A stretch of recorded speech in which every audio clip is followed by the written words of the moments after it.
చిట్యాల మండల కేంద్రంలోని ప్రభుత్వ జూనియర్ కళాశాల విద్యార్థుల బంగారు భవిష్యత్తుకు బాటలు వేస్తూ జిల్లాకి ఆదర్శంగా నిలుస్తోంది. విద్యార్థులపై కాలేజీ లెక్చరర్స్ ప్రత్యేక శ్రద్ధ చూపుతూ వారిని ప్రోత్సహిస్తున్నారు. ముఖ్యంగా దాతల సహకారంతో కాలేజ్ ప్రిన్సిపల్, అధ్యాపకులు కలిసి నిత్యం విద్యార్థులకు మిడ్ డే మీల్స్ అందిస్తూ విద్యార్థులకు సహాయపడుతున్నారు. చిట్యాల మండల కేంద్రంలో ఉన్న ప్రభుత్వ జూనియర్ కళాశాలలో అందుతున్న విద్య పట్ల, అధ్యాపకుల తీరు పట్ల విద్యార్థులు ఆనందం వ్యక్తం చేస్తున్నారు. ముఖ్యంగా ఇంటర్ చదవడానికి చుట్టుపక్కల 3 మండలాల నుంచి విద్యార్థులు ఈ ప్రభుత్వ జూనియర్ కళాశాలకు వస్తూ ఉంటారు. కళాశాల ప్రిన్సిపల్ శ్రీదేవి విద్యార్థుల పట్ల ప్రత్యేక శ్రద్ధ కనబరిచి విద్యార్థులను చదువుకునేలా ప్రోత్సహిస్తోంది. కళాశాలకు రాని విద్యార్థులపై ప్రత్యేక శ్రద్ధ పెట్టి వారి తల్లిదండ్రులతో మాట్లాడి కాలేజ్కు వచ్చేలా చొరవ చూపుతోంది. I am coming from Raghavapur and I am studying here intermediate second year MPC. అయితే మా కళాశాలలో మిడ్ డే మీల్స్ ప్రోగ్రామ్ మా స్టాఫ్ మరియు మా ప్రిన్సిపల్ మేడం అందరు కలిసి వాళ్ళ సొంత పైసలతో మాకు mid day meals programme start చేయడం జరిగి చాలా 2-3 వారాలు దాదాపు అవుతుంది. అలాగే ఆ మిడ్ డే మీల్స్ ప్రోగ్రామ్ పెట్టడం వల్ల మా హాజరు అటెండెన్స్ ఇంక్రీజ్ అయింది. మా గేమ్స్ కానీ, మా స్టడీ అవర్స్, మా ఎంసెట్ క్లాసెస్ ప్రతి ఒక్కటి మాకు క్రమశిక్షణగా కరెక్ట్ టైం టు టైం జరుగుతున్నాయి. దీనికి మేము చాలా కృతజ్ఞతతో ఉన్నాం మా ప్రిన్సిపల్ మేడం గారికి. ధన్యవాదాలు. కాలేజ్ అధ్యాపకులు సైతం విద్యార్థులు మంచిగా చదివేలా అన్ని వేళలా అందుబాటులో ఉంటూ విద్యార్థుల్లో చదువు పట్ల ఆసక్తిని పెంచుతున్నారు. ప్రైవేటు కన్నా గవర్నమెంట్ కాలేజ్లో చక్కగా బోధిస్తున్నారని ఇక్కడ చదివే విద్యార్థులు చెప్తున్నారు. ఎంసెట్ క్లాసెస్ నిర్వహిస్తూ మా భవిష్యత్తు కోసం కాలేజ్ అధ్యాపకులు కష్టపడుతున్నారని చెప్తున్నారు. ప్రతి విద్యార్థిపై ప్రత్యేక శ్రద్ధ చూపుతూ ప్రభుత్వ కళాశాల ప్రిన్సిపల్, అధ్యాపకులు తమను వెన్నంటే ఉండి ప్రోత్సహిస్తున్నారని విద్యార్థులు ఆనందం వ్యక్తం చేస్తున్నారు. అందరూ వాళ్ళ సొంత పిల్లల కన్నా ఎక్కువగా చూసుకుంటున్నారు.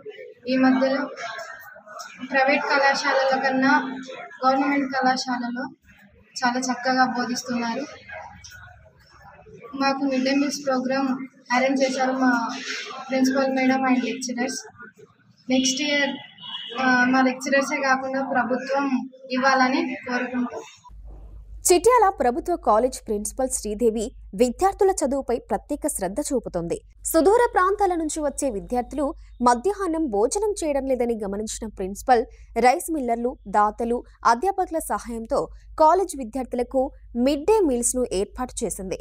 దీంతో విద్యార్థులు కడుపు నిండా తిని తిరిగి క్లాసులలో శ్రద్ధగా చదువుకుంటారని ప్రిన్సిపల్ తెలిపారు. దూర ప్రాంతాల నుంచి వచ్చే విద్యార్థులకు బస్ పాస్ లేకుంటే ఆ సౌకర్యం కూడా కల్పిస్తామన్నారు. ప్రైవేటుకు ధీటుగా ప్రభుత్వ విద్యా సంస్థల్లో మంచి విద్యను అందిస్తున్నామన్నారు. చదువుతో పాటు క్రీడల పట్ల కూడా విద్యార్థులు ఆసక్తిని పెంపొందించుకునేలా ఏర్పాట్లు చేశామని ప్రిన్సిపల్ శ్రీదేవి తెలిపారు.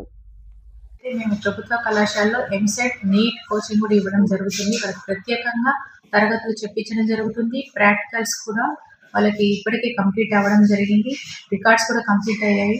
ఇక్కడ కూడా జరిగిన విధంగా మన ప్రభుత్వ జూనియర్ కళాశాలలో తరగతులు జరుగుతున్నాయి. పిల్లల పట్ల ప్రత్యేక శ్రద్ధ, అంటే పిల్లలు ఇంటికి వెళ్ళే సమయంలో కూడా మేము దగ్గరుండి బస్సు ఎక్కించడం జరుగుతుంది. ఎవరికైనా బస్ పాస్ లేకపోతే మేమే సహాయం చేస్తున్నాం అబ్బాయిలకి. ఎందుకంటే అమ్మాయిలకి ఫ్రీ బస్ పాస్ ఉన్నా అబ్బాయిలకి ఫ్రీ బస్ పాస్ లేకపోవడం వల్ల దూర ప్రాంతం నుంచి రావడానికి ఇబ్బంది పడుతున్నారు. ఈ విషయం కూడా కొంచెం ప్రభుత్వ దృష్టికి, ఎమ్మెల్యే గారి దృష్టికి తీసుకెళ్లాల్సిందిగా మనవి చేస్తున్నాను. విద్యార్థులకి ఫ్రీ బస్ పాస్ అనేది చాలా చాలా ఇంపార్టెంట్. అదేవిధంగా త్వరలో హాస్టల్ సదుపాయం మా ప్రభుత్వ కళాశాలకు కల్పించినట్లయితే ఈ మిడ్ డే మీల్స్, యూనిఫామ్ అన్నీ కూడా ఏర్పాటు, అంటే అన్ని సౌకర్యాలు కూడా ఉంది. గణనీయంగా స్ట్రెంత్ పెరుగుతుందని నేను ఆశిస్తున్నాను సార్. విద్యార్థులు చాలా సుదూర ప్రాంతం నుంచి కళాశాలకు రావడం జరుగుతుంది సార్. అంటే గర్మిలపల్లి, అందుకుతంగా, టేకుమట్ల, జడల్పేట అంత సుదూర ప్రాంతం నుంచి పొద్దున్నే బయలుదేరి 9:30 కళాశాలకి వితౌట్ బ్రేక్ఫాస్ట్ రావడం జరుగుతుంది. ఖాళీ కడుపుతోనే మధ్యాహ్నం కూడా ఉండాల్సి వస్తుంది. చదువుపై దాని యొక్క ప్రభావం పడుతుందనే ఉద్దేశంతో నేను మరియు నా స్టాఫ్ అందరం కలిసి రైస్ మిల్ యాజమాన్య సహకారంతో మిడ్ డే మీల్స్ ప్రవేశపెట్టడం జరిగింది. అప్పటి నుంచి మాకు హాజరు శాతం పెరిగింది గణనీయంగా. పిల్లలు కూడా చదువు పట్ల ఆసక్తి కనబరుస్తున్నారు. దీనికి సహకరించిన స్టాఫ్ మెంబర్స్కి మరియు రైస్ మిల్ యాజమాన్యానికి నేను కళాశాల తరఫున కృతజ్ఞతలు తెలియజేసుకుంటున్నాను. తర్వాత కూడా ప్రభుత్వం కూడా త్వరలోనే ప్రవేశపెట్టింది మధ్యాహ్న భోజన పథకం అన్నందుకు చాలా అభినందనీయం. మేమందరం కూడా ఆహ్వానిస్తున్నాం. నెక్స్ట్ ఇయర్ అకాడమిక్ ఇయర్లో ఈ మధ్యాహ్న భోజన పథకం గవర్నమెంటే ఇంప్లిమెంట్ చేస్తుందని మనస్ఫూర్తిగా కోరుకుంటున్నాను.